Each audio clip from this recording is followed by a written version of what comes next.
અત્યારે વિદ્યાર્થીઓની પરીક્ષા ચાલી રહી છે। થોડા સમયમાં ઉનાળુ વેકેશન પડી જશે। ઘોડાઓ તબેલામાંથી છૂટે એમ વિદ્યાર્થીઓ મોજ મસ્તીમાં લાગી જશે। પરંતુ વેકેશનનો અર્થ એ નથી કે તેમને અભ્યાસમાંથી છૂટી મળી ગઈ। વેકેશન એક સામાજિક ઘડતર માટેનો મળેલો સમય છે। શાળાઓ ચાલુ હોય ત્યારે વિદ્યાર્થીઓ લઈને લેસન અપાય તે શૈક્ષણિક કાર્યનો એક ભાગ છે। પરંતુ અત્યારે મારા આ લેખમાં વેકેશનમાં વાલીઓને લેસન આપવું છે અને એ લેસન જેટલી સચોટતાથી કરશે તેટલો સંતાનોનો વિકાસ ઉજળતાથી થશે। આમ વિદ્યાર્થીઓ શાળામાં 5 કલાક રહેતા હોય છે અને બાકીના 19 કલાક પોતે ઘરે જ હોય છે। પણ વાલીઓ જાગૃત રહીને સજાગ રહીને સહયોગ આપે તે અપીલ છે। અત્યારના ઉનાળામાં કાળઝાળ ગરમી પડી રહી છે ત્યારે બાળકોને ઘરમાં અથવા છાયામાં રાખવા વાલીઓ કોમ્પ્યુટર, ટીવી, મોબાઈલ ફોન કે અન્ય ઇલેક્ટ્રોનિક સંસાધનોના સહારે મૂકી દે છે અને જો વાલીઓ આવું કરે તો તે યોગ્ય નથી। આ સમયમાં ઘરનું સંચાલન કેવી રીતે થાય છે તે સમજાવવા પ્રયત્ન કરવો જોઈએ। શાકભાજી, ફળ, ફળાદી વગેરે કેવી રીતે ખરીદાય છે તેમાંથી સૌથી વધુ આરોગ્યપ્રદ શું છે તે સમજાવવું જોઈએ। કરિયાણું કઈ દુકાનેથી આવે છે, ઘરના પરિવારના સભ્યો માટે કેટલા સામાનની જરૂર પડે છે, સામાન્ય રીતે એક મહિનાનું કરિયાણું કેટલું હોવું જોઈએ તે સમજવું જોઈએ।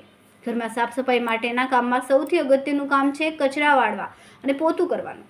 આ બંને કામ સચોટ રીતે કેવી રીતે કરવા તે સમજવું જોઈએ। આ સાથે બાળકો મોટા થાય ત્યારે હોસ્ટેલમાં ભણવા જવાનું થાય તો પોતાના કપડાં જાતે જ કઈ રીતે ધોઈ શકે, વાસણ માંડવા જેવા કામો બાળકોને શીખવવા જોઈએ। આવા કામ કેવી રીતે કરવામાં આવે તે શીખવાડવામાં આવરી લેવા જોઈએ। બાળકોને જ્યારે શાકભાજી, ફળ, કરિયાણું ખરીદવા જાય ત્યારે તેની સાથે લઈ જવા જોઈએ। તેમાંથી કઈ વાનગી કેવી રીતે બને તેને સમજાવવું જોઈએ। રસોઈમાં પણ તેમની ભાગીદારી આપવી જોઈએ। સલાડ કે કચુંબર બનાવવાનું બાળકોને કહેવું જોઈએ। કુટુંબમાં કાકા કાકી, મામા મામી, દાદા દાદી, ફઈ ફુવા વગેરે હોય છે। આ બધાના સંબંધોનું મહત્વ સમજાવવું જોઈએ।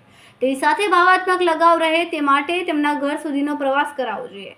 આપણો દેશ જ્યારે વસુદેવ કુટુંબકમની ભાવના ધરાવે છે ત્યારે આપણા અડોશી પડોશીઓને પણ આપણા સગા સંબંધિત છે તેવી ભાવના એમના માટે રહેવી જોઈએ અને તેના ભાગરૂપે આડોશ પડોશમાં સંબંધ કેવી રીતે નિભાવવા તેનું પ્રેક્ટિકલ માર્ગદર્શન આપવું જોઈએ।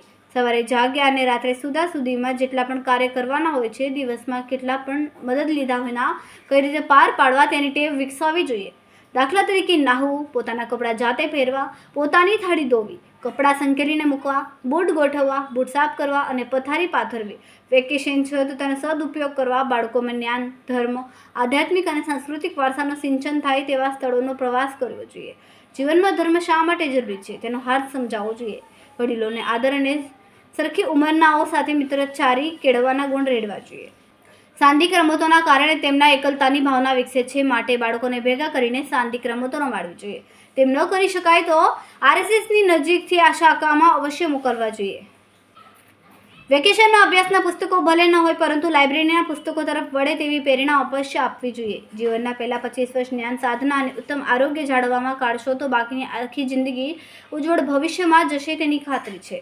ભણવાના વર્ષોમાં મોજશોખ કરનાર અને બેદરકાર રહેનાર મજૂરોની ખોટ પૂરી પાડવામાં સક્ષમ બને એટલે કે મજૂરી જ તેના ભાગે આવે છે। વેકેશનમાં સંતાનોને ઉત્તમ વાતાવરણ પૂરી પાડી તેજસ્વી નાગરિક બનાવવાનું લક્ષ્ય આપવા નમ્ર અપીલ છે।